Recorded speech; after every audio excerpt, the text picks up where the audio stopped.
सोमवारी येणारी सोमवती अमावस्या अत्यंत शुभ मानली जाते. ही तिथी भगवान शिवा आणि पितृदेवांना अर्पण केलेली असते.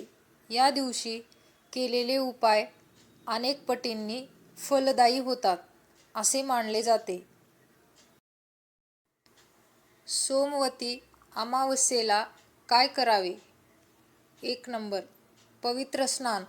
सकाळी लवकर उठून तीळ टाकून पाण्याने स्नान करावे.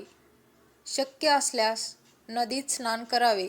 गंगा स्नान अधिक शुभ मानले जाते. स्नानानंतर ओम नमः शिवाय 108 वेळा जप करावा. नंबर 2. शिवपूजा विशेष उपाय. शिवलिंगावर जल, दूध, बेलपत्र अर्पण करावे. 11 बेलपत्र अर्पण करून प्रत्येक वेळी ओम नमः शिवाय म्हणावे. शक्य असल्यास रुद्राभिषेक करावा. यामुळे अडथळे, आर्थिक संकट कमी होण्यास मदत होते. नंबर 3.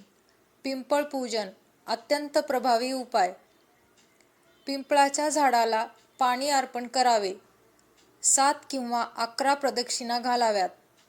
काळ्या तिळाचे दीप लावावे.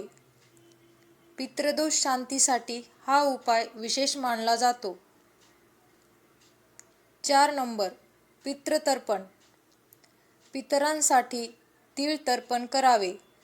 ब्राह्मण किंवा गरजू व्यक्तींना अन्नदान करावे. पितृकृपा मिळते आणि घरातील अडचणी कमी होतात. दान करण्याचे उपाय.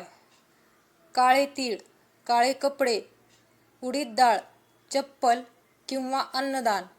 दान केल्याने शनिदोष कमी होतो असे मानले जाते.